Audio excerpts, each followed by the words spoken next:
The debate over spending and budgets is providing the first real test for many lawmakers who got elected by pledging to change the way Washington does its business. Chief among them is Kentucky Republican Rand Paul, who ran and won in 2010 on a promise to slash the federal budget and is now co-founder of the Senate Tea Party Caucus. We talked on Capitol Hill shortly after the president finished defending his budget plan at that White House news conference. Senator Paul, welcome. Thank you. So the president says his new budget is applying a scalpel, not a machete, to the problems in the budget and to the deficit and to the spending. Is that satisfactory to you in any way? Well, I don't think it matters whether it's satisfactory to me. I think it's whether it addresses the problem. I mean, we have enormous problems with our debt. Our debt is approaching 100% of our gross domestic product. Our whole economy is equal to our debt now. That's a real problem. One of the things that I think really got me about his budget when I saw the proposals, some of it's a 10-year plan. He's going to spend $46 trillion over 10 years. Just the mind-boggling nature of that number. But it's also going to double the amount of debt. When he came into office, there was $8 billion in debt, and I complained about the Republicans. I'm one of the few who ran in the primary saying Republicans weren't doing a good job. He's going to leave office if he wins another term with $27 billion. He's going to triple the debt during his period of time. And it's not just whether it's Democrats versus Republican, it's can the country sustain that level of debt? Well, you mentioned the fact that some of your Republican colleagues aren't necessarily as, how do we say, committed to this idea as you are. You've proposed a $500 billion in cuts in the deficit, something some of your Republican colleagues think is kind of draconian. Yeah, and the amazing thing is you know my response? It's only a third of 1 year's problem. That's how big and how bad things are, that my proposal, which many people think is too dramatic, is only a third of 1 year's problem. But the way I look at it is that the problem with balancing the budget or reducing the debt is you can't look at this much of the budget. The president said he wanted to freeze spending, and everybody says, well, that sounds good, but he wants to freeze them at inflated levels, but only this much of the budget. The Republicans are the same. They want to freeze it at 2008 levels, but they still want to freeze this much of the budget. It's why you have to look at military spending, you have to look at non-military discretionary spending, but ultimately you're going to have to look at entitlements. Entitlements are half of the budget, and we're spending more than we bring in. It's adding to the deficit. How does your point of view square with what some of your colleagues have said, and even what the president had said this week about, we saw Representative Boehner and Cantor, McCarthy go to the House last week. We've seen your Kentucky Senate seatmate, Mitch McConnell, go to the White House, and they all come away saying the same thing the president said today, which is we've got to find common ground on this. We've got to find a way to get in the same boat without tipping it over, which is the way the president put it. Do you agree with that? I think we need to find common ground, but I think both sides haven't woken up to the enormity of the problem. You cannot fix this problem if you eliminate non-military discretionary spending, which is all they're talking about, this small part of the budget. If you eliminate it, which nobody's proposing, you still don't balance the budget. And I don't think we're on a path towards balancing the budget. We're not on a path towards reducing the debt. We're on a path towards still exploding the debt on both sides, Democrat and Republican.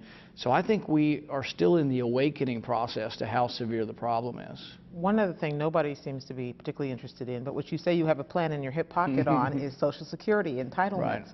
Right. One of the words you use to describe what it would take to cut Social Security is willpower.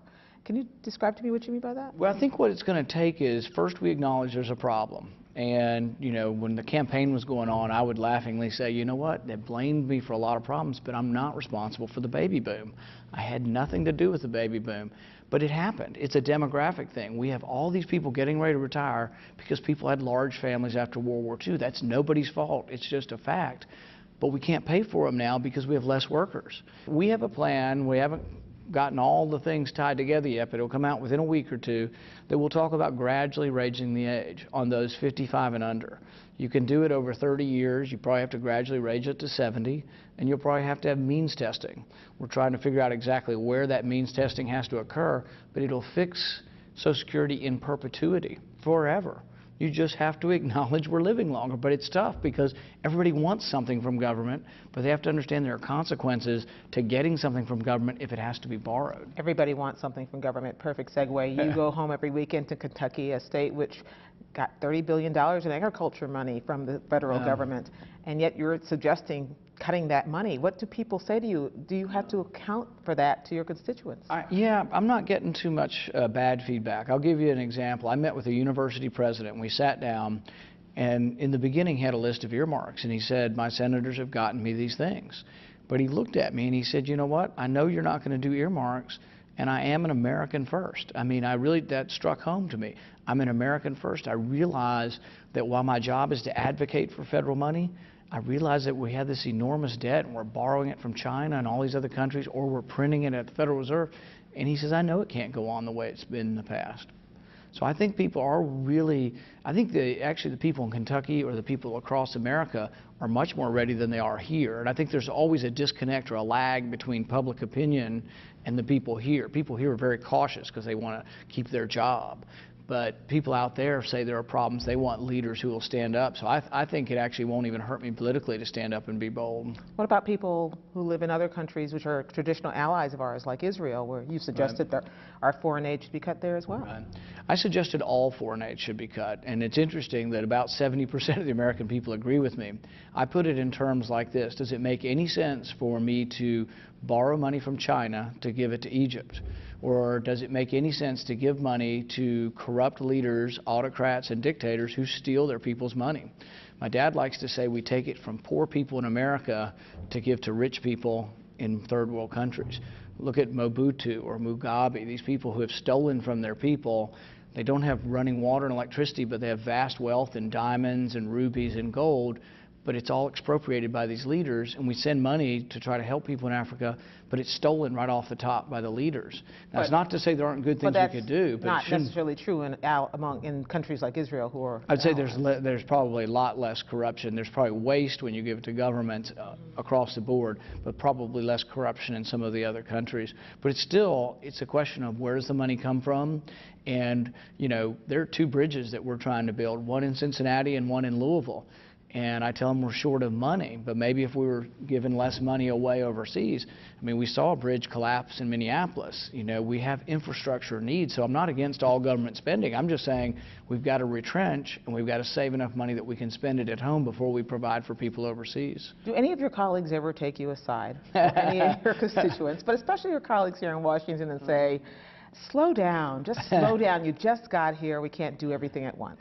I think it's actually been the opposite. Most of them have come up to me and, there's a gentle ribbing that they may not agree with what I'm doing, but most of them, I think they see the enthusiasm and the zeal for trying to, fix problems, and they may not agree with the timetable or how much the budget cuts are, but at least on my side, the people I see in the Republican caucus, I think they are conservative, they want to balance the budget, but I provoke them by saying, yeah, you're for a balanced budget amendment, but what are you going to cut?